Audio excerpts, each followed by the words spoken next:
Hello, welcome to episode 45 of Meraki Unboxed. Great to have you back with us once again. My name is Simon Thompson, host of the show. Hopefully you're a subscriber. Do have a look on your podcast app. If you're not, there's a button there. It says subscribe. We'd love to have you joining us every couple of weeks for the content that we put out here. We cover all kinds of topics from the technology itself, sometimes getting quite into the weeds on the tech, but also talking about the people at Meraki and also around the businesses and opportunities that are around our business, can be built on the Meraki platform to really build new experiences for customers everywhere. This time, we're going to actually have a conversation with a member of our executive team. Denise Thomas is our Chief Operating Officer at Cisco Meraki. She's been with us for a long time and has a wealth of experience across a very broad range of our business and has some fantastic insights to go through with us today. So I think you're going to find this a really interesting and engaging episode to listen to. To take us through that conversation, I'm going to hand things over to Sammy Brenner. Sammy actually helped us with an episode right at the start of the year, which helped us to get into work mode after our holiday shutdown. So if you haven't heard that episode, I definitely recommend you go back and check that out. But Sammy's going to take us through that conversation, and so I'm going to hand the mic right over to her. Sammy, it's all yours. Awesome. Thank you so much, Simon. It is a pleasure to be back co-hosting the Meraki Unboxed podcast. And we have a fantastic guest. I'm super excited that she is joining us today. So let me give you a little introduction. Denise Thomas came to Meraki back in 2012, initially as the HR business partner on the sales team. Then she moved into a chief of staff role, and her most recent role is VP of Operations, aka our COO.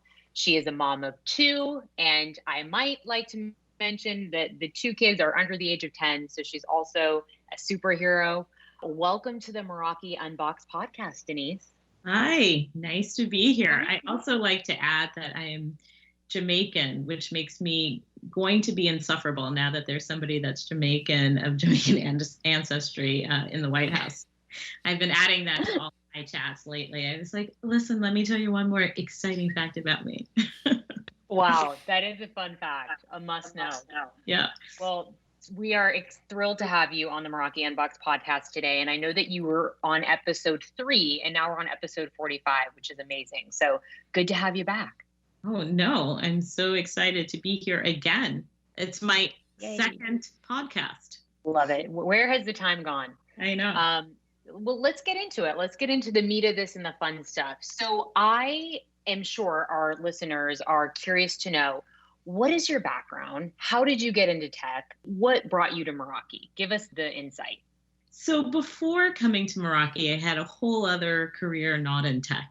And when I left college, I was lucky enough, a friend of mine started an organization in Boston, and I was there for 5 years, sort of helping young people run this walking toward business, which a lot of people are like, wait, what? And it's a youth development program called My Town that I started with a friend of mine from college. And we kind of convinced a group of folks that had funded this organization, so a group of venture capitalists basically, to fund non-profit organizations in the same way that they funded for-profit ones, like really believing in the founders and their vision, and then providing them some seed support in order to grow their organization. So at the time, it was at the very beginning of that social entrepreneurship movement, and we were fortunate enough to be a part of that with a lot of other founders building amazing nonprofits that are still in existence today. So I started my career building something, and I feel like that's what I have been about. And when I came to Meraki, what sold me on Meraki was this idea that we were going to transform how people thought about networking. And we were transforming the networking experience by leveraging the cloud.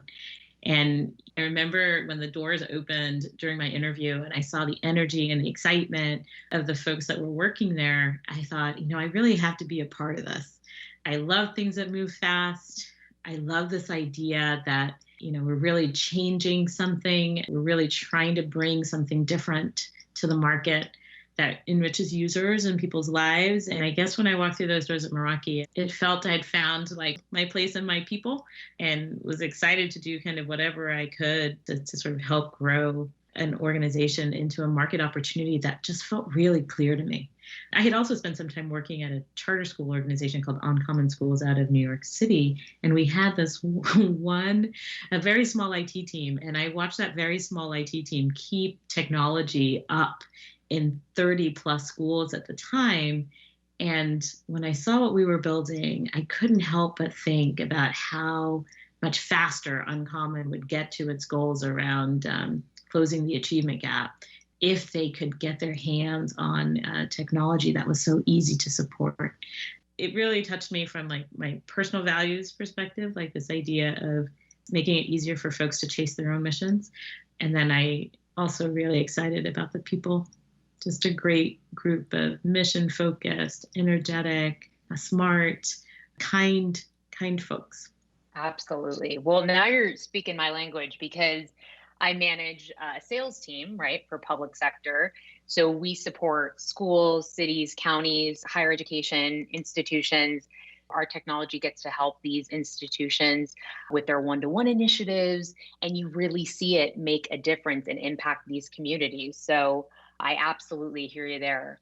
And I agree with you. The second I walked into Meraki for my interview, you can feel it, right? The energy in the building was magnetic. The people were amazing. And that's ultimately why I decided to come to Meraki. It was the people.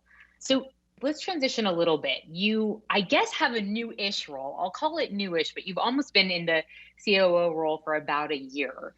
Tell us, what does your day look like? Like, what do you do, Denise? Wow. Well, here's what's in my role currently. So I have a great team of folks that are really trained to help Meraki think about how it executes and how it runs, right? And my goal is that when folks come and they spend some time working at Meraki, is that we have like a really career-defining experience for folks. But like the little piece that we have in operations is that we want folks to walk away from Meraki and saying, hey, I love the way that Meraki was run. I love the way that we worked. I love the way that we collaborated. And so I have this like little secret mission as we continue to like grow and evolve the operations team to really transform the way that we work. So that way we're best in class at execution, right? So my team is composed of a lot of different pieces of that equation. So a part of my team is in the digital workplace. So that's IT and facilities. And they're really thinking about, what does the future of work look like? And how do you actually leverage technology in order to enhance and make collaboration more effective, right? Like how do people work and how do we make sure that like the work that they do is well supported? I also have a team that's around organizational effectiveness, really taking a step back and saying, well, what do we need in an organization for folks to be able to show up and do their best work? So in that group is onboarding, leader development, change and behavioral management, like really trying to think, what has to shift and what skills do we need in order to be able to get to our business outcomes. I also have inclusion in that book of work, like how to make sure that like as we are growing and as we are helping folks build their careers, it is a place that works for all. I have business systems, and I also have business process and business operations in the team, as well as manufacturing and operations. So fulfillment, shipping, demand planning, just making sure that like if our customers, once you sold something, we have to make sure that the product actually gets to them in a timely fashion. So that is like the group, and it really sits at the heart of how we get things done at Meraki. So what does my day look like? It looks like a lot of conversations about a lot of meetings, probably a little bit more than I would like, but a lot of the meetings that I have are around sort of cross-functional meetings, like where are we going as an organization, and then how do multiple teams look at a problem to try to better offer solutions for our customers and our teams. So I feel like that's how I spend the bulk of my time at work. But my day starts every morning with getting my kids out of bed and getting them to school. And, Yes. Hopefully somewhere along the line, having like a few words with my husband so that way we remember what each other looks like as we retreat to our own separate offices. And then the meetings begin. And then the day ends with sort of coming back, trying to figure out what are we going to have for dinner and trying to make sure that everybody gets to bed on time so that way we're ready to do it all over again. As you said at the beginning, it's a lot of juggling, but it's a lot of fun at the same time. Right. Wow. So it sounds like you're busy. You got one or two things going on. just a few things going on in a few parts of the business. But you know what I really love about my job is that it's a multidisciplinary job, right? Like there are moments where I'm having conversations with the IT team and I can say, hey, what you're talking about there is, I heard a similar thing in our business systems team. Like, let's go make that connection to make sure that, one of my mantras in leadership and is like we're covering as much surface area as we can, right? So we're not duplicating efforts and we're really sort of, we're working through those adjacencies so that way we can get the best ideas on the table and move it forward quickly for the business. And at the same time, I'm talking to someone, in business systems, and they're talking about maybe something that they're thinking about from a development perspective for their leaders. And I can connect them to someone in our organizational effectiveness team and say, hey, there's this thing going on and I've heard it multiple places. Let's think about what a solution could look like for the organization, because I do think it's a pain point. And why don't we go try it out in our business systems team? So I love my job. It's like cross-functional within one team. And we do play such a big part in so many parts of the organization that it's awesome to be able to, help move Meraki forward in a lot of different ways. Right. When I listen to you describe your day and the cross-functional teams you work with and how you have your hands, in so many different parts of the business, I think about something that one of my mentors told me one time. She said, work-life balance is a fallacy. It's a complete fallacy. She said, there are going to be moments and times in your life where family comes first, and you got to let your employer know that, because you might have something personal going on or a family emergency, whatever it might be. And then there are other times in your career where work is first and foremost, and you get buy-in from your family that you are trying to grow your career and that's your priority. Where do you kind of stand on that spectrum? What do you think? I spent some of my career in retail, first as a buyer at the TJX company. So they own TJ Maxx, Marshalls, and the likes, Home Goods. And I remember having an opportunity to meet with the head of our division at the time, which then she went on to become the CEO of the company. And she said, at the time I didn't have any kids, I didn't have a husband, I didn't have anything like that. And she talked to me about sort of priorities from her family, and she said, hey, I have these kids and I have to constantly be thinking about how I prioritize my role in our family and then my role within the business, right? And both of those things are really important because they mean different things to you at different times, right? And your family is always going to be important to me. And so the words that I carry with me all the time, she said, your family can't fire you. Don't let your family fire you. And I was like, and at the time she was like, yeah, so if my daughter calls me and she has like a crisis, I'm going to have to step out and just try to get a sense of like where that is and how I can help solve for it and then go back to work. And I thought to myself, she's got to be one of the most powerful women in retail at the time. It was a huge business, probably much bigger than, Macy's and the likes at the time. And I thought to myself, are you crazy, lady? Like, how are you going to step out of something to deal with like whatever 15-year-old trauma your daughter's going through at any given moment in time? And she's like, and then there are times when I have to travel a lot for work. And I go to my family and I say, hey, I have to travel a lot for work. And here's what it's going to look like. And here's kind of when you can expect me to be able to be more available to you. And she's like, just keeping the conversation open, not having this expectation that you're going to be able to do everything for everyone all the time. And it's something that I think about often as I try to navigate work and life and the likes, is that you'll drive yourself crazy if you try to be everything to everyone all the time. But you can sort of be thoughtfully something to someone and then sort of pause and turn around and be something to someone else and then go from there. Like right now, as I'm talking to you, my son just walked in the room because he needed to have something dealt with his computer. And so now as I'm talking to you, I'm actually also dealing with his computer issue. And that's him. Amazing. You're IT too. You do it all. I'm officially IT in our house. Oh my gosh. Yeah, upgraded our internet connections, and now I just solved an IT problem. Could you close the door on your way back out? That'd be amazing. Thank you. This is motherhood and COVID and having a job all at once. All at once. But Carol Meyerowitz said it best. She said, don't let your family fire you. And so I have learned, especially during this period of time in COVID, where my family is basically beside me more times than it has been in the past.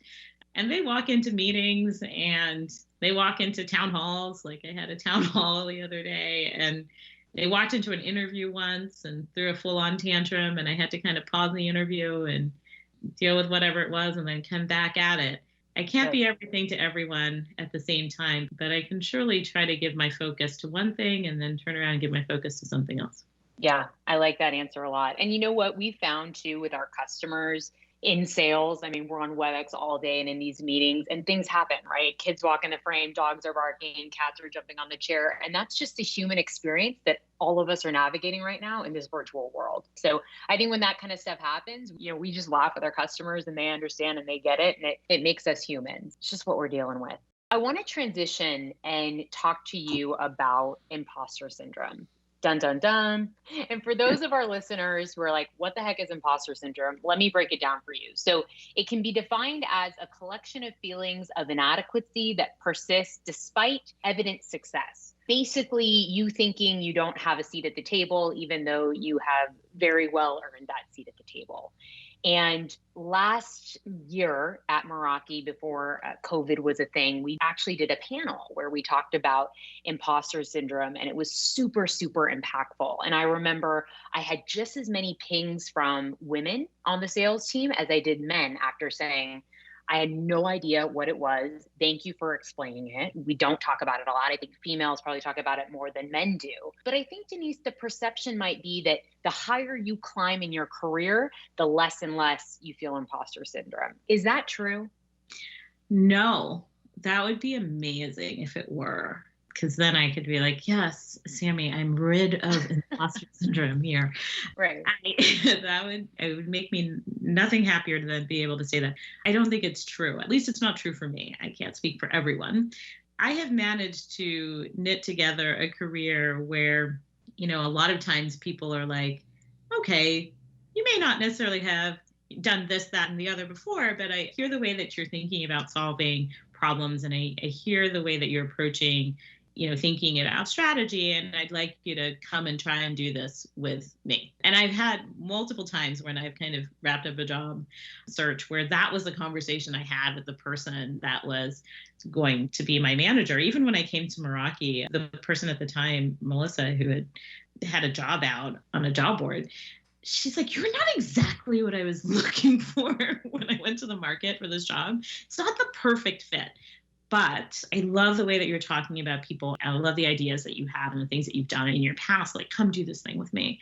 And whenever that's been your career path, and it has allowed me to learn a lot of things in different parts of the business and now have a perspective of a business that is multidisciplinary by experience, right? But every time you kind of come into something new, the imposter syndrome shows up. It says, oh my gosh, have you gone too far this time in what you think you're capable of doing or what you know or whatever? And over the years, like in the beginning, it was pretty debilitating where I'd go, oh my God, maybe I've bitten off a little bit more than I can chew. Maybe this was a mistake and blah, blah, blah. I mean, I showed up at my first job out of college being the boss of something. Like somebody gave me some money and said, go build an organization. And like that first day, I was like, what made me think that I thought I could do this thing? Like, that's kind of crazy. But over the years, what I've learned about it is like when I start to hear it, it gives me an opportunity to just pause and say, what do I know? What are the skills, the strengths, the perspectives that I'm bringing to the situation that maybe other people are not able to do? How do I lean into that as I go into something that's new and different for me?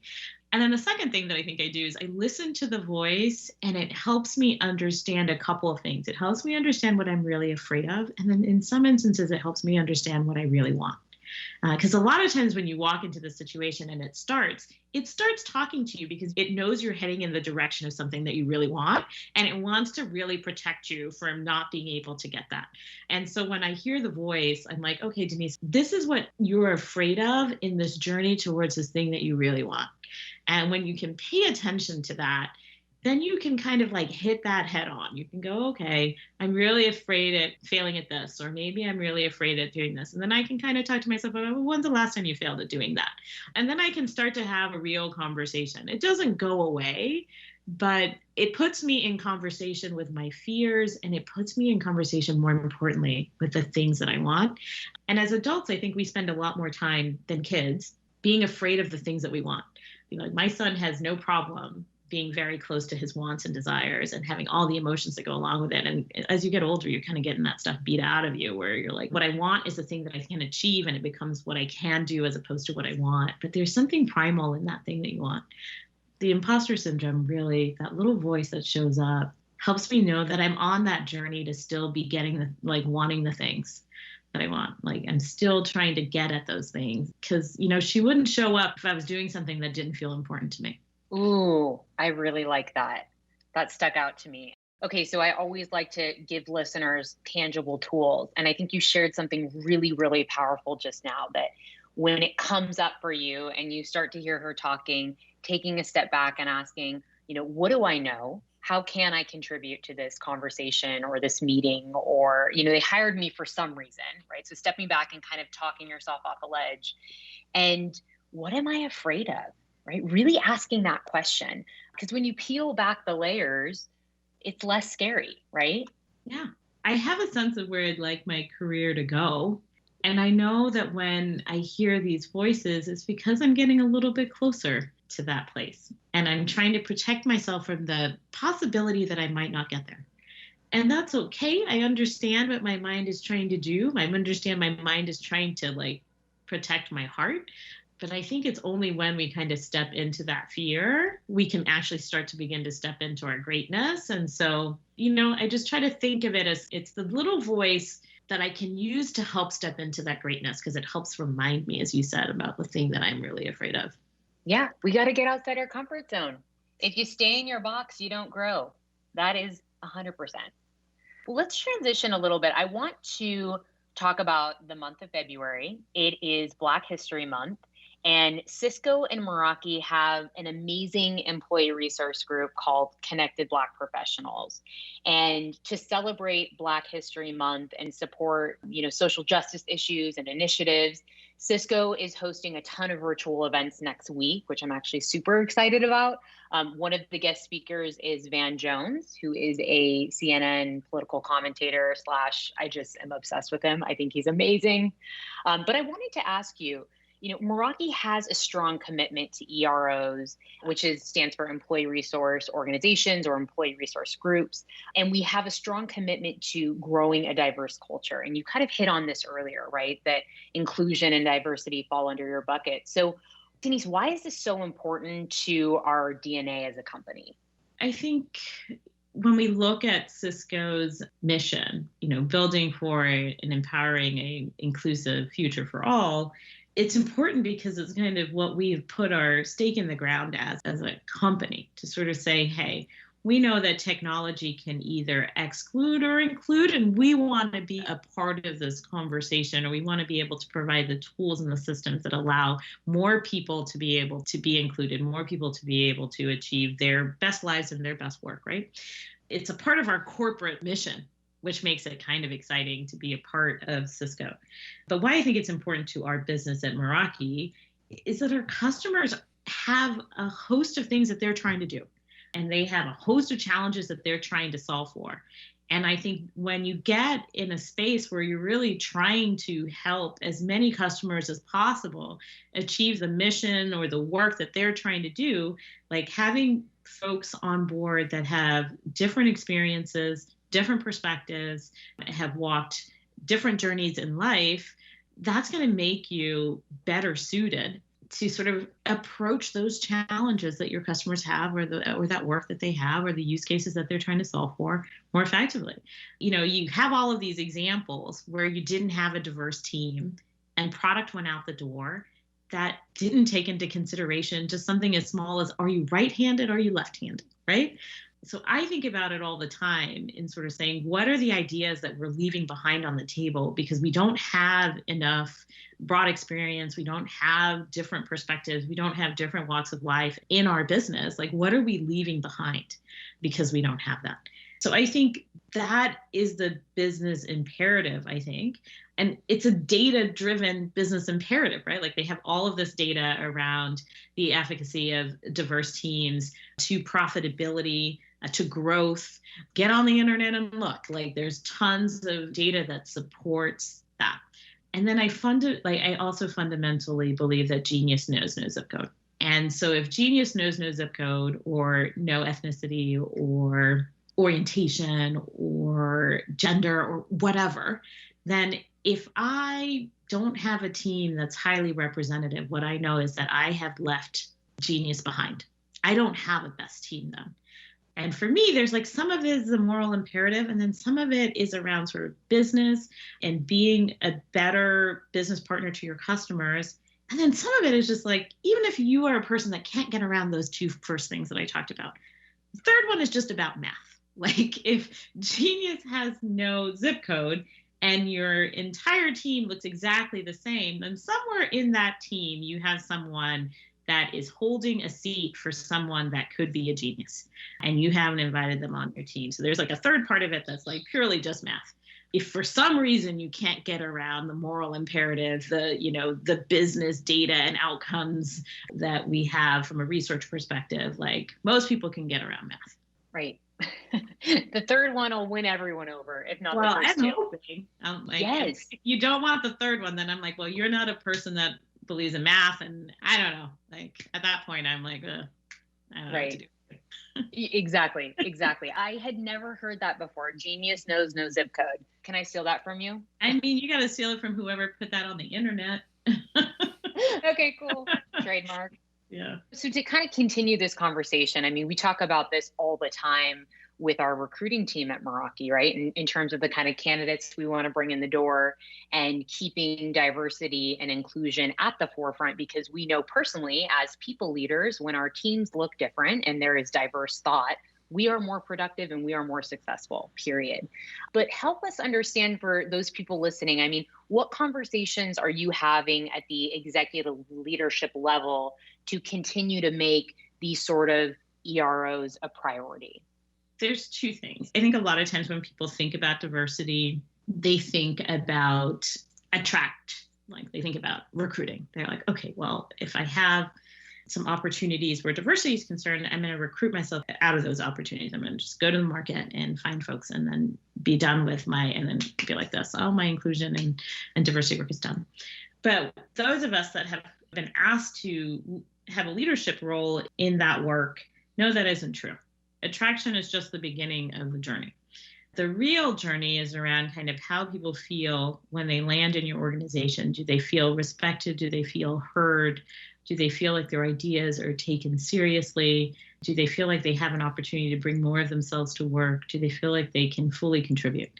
That work, that is work that organizations and businesses really struggle with. If this was purely an attract motion, I think we would have success where diversity and inclusion is concerned. But inclusion really does take, it is activity across the entire organization in order to create that kind of workspace where people feel like they can truly be their best.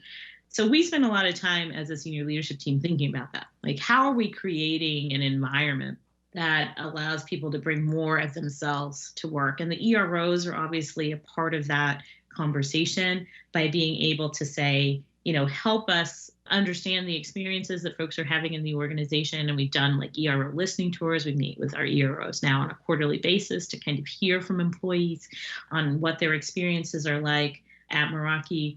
But, our leaders are part of that as well. So how do our leaders know how to create environments that are high trust environments?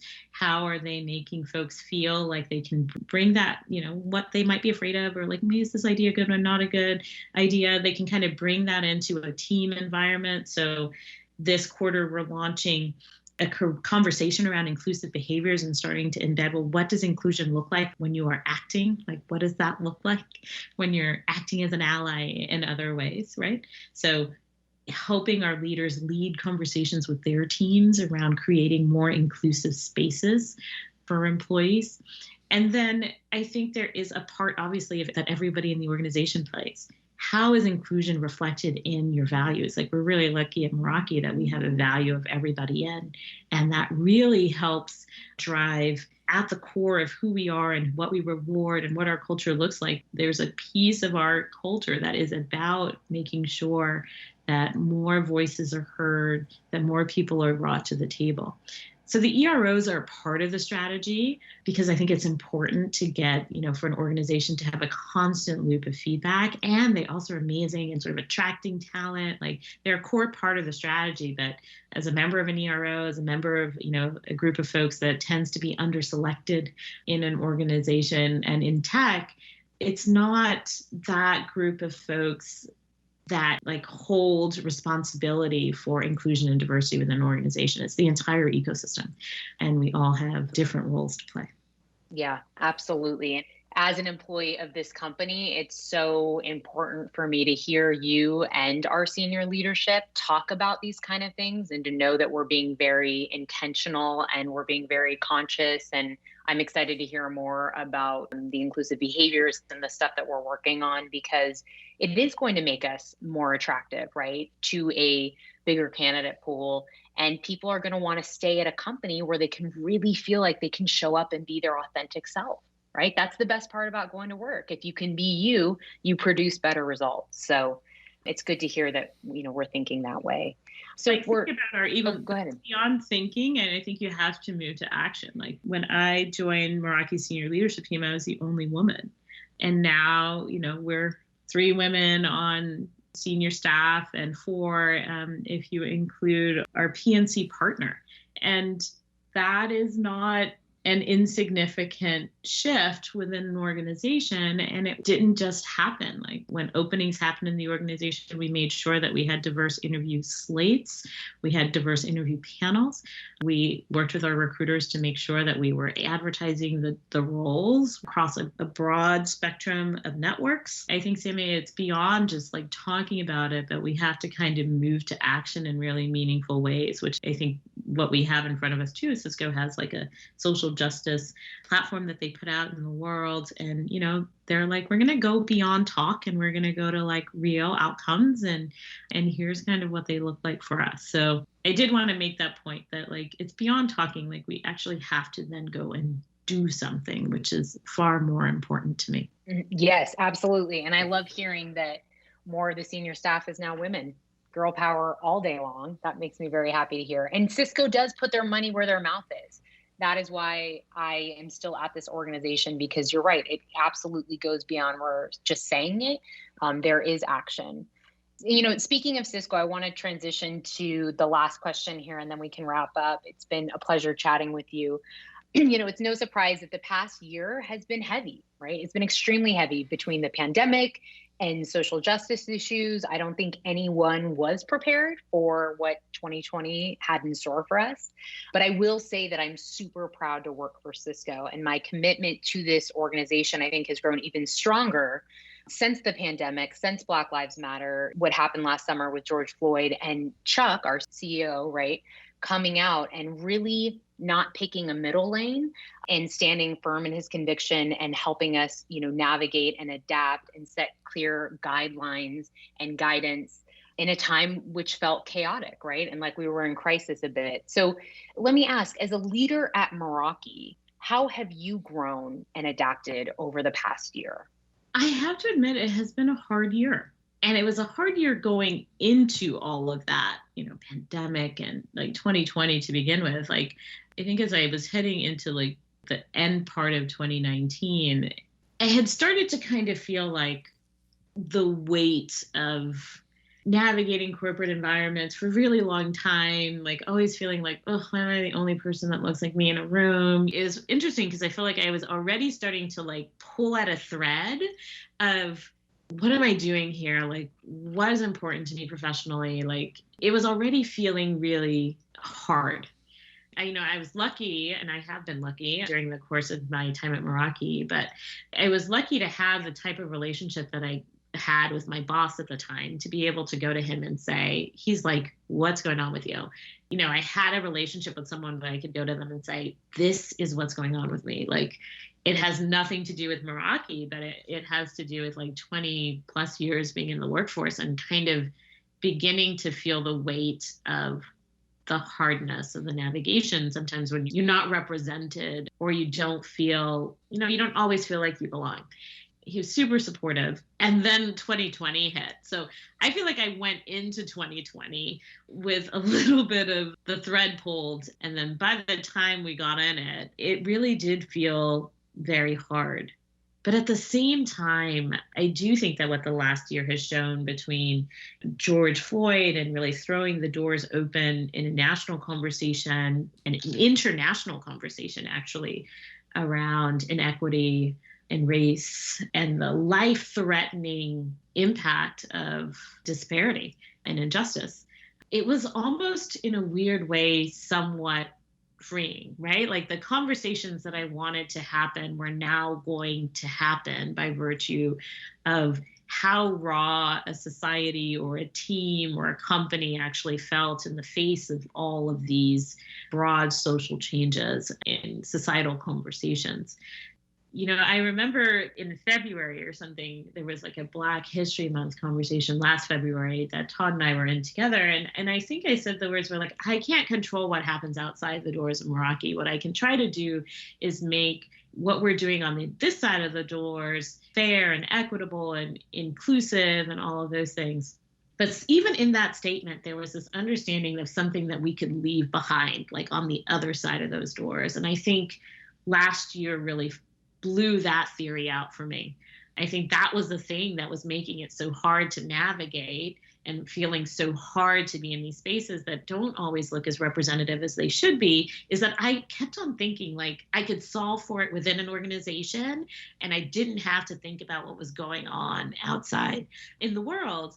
And that is just a false choice, right? Like that was the thing. I was leaving something outside when I came in the building, and that leaving outside actually made it much harder to navigate inside the building. So I think 2020 was hard. It brought me to a new level of vulnerability at work. I had conversations that I never would have had before.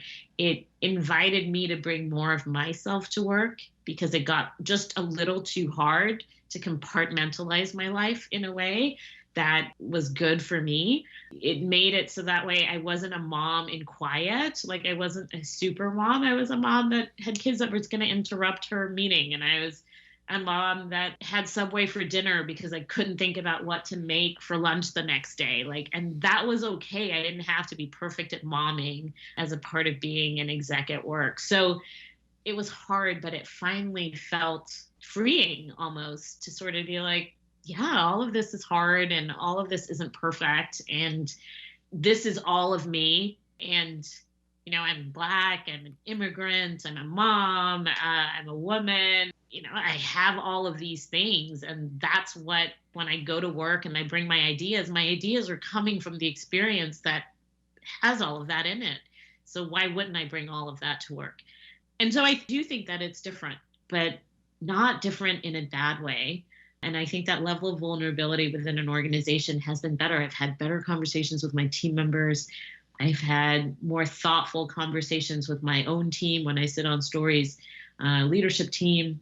I think if we can hold on to the vulnerability and we can hold on to the conversation and the commitment, we will build better businesses and, you know, a better society for having done so.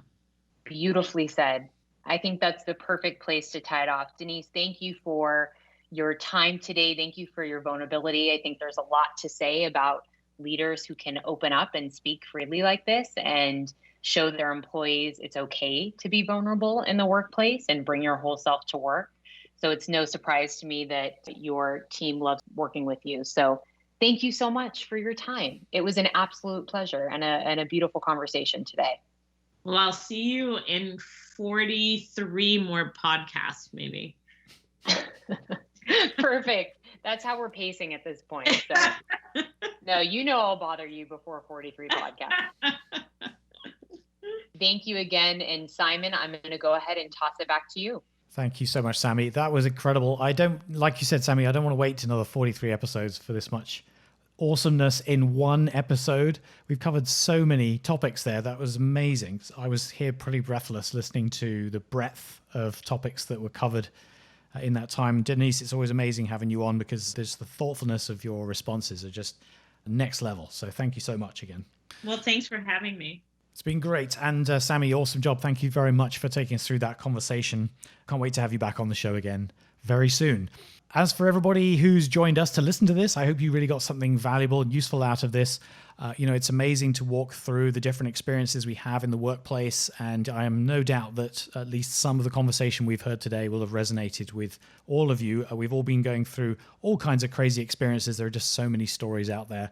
So obviously very grateful to Denise for sharing hers so thoroughly, and really fantastic to have you along listening to this as well.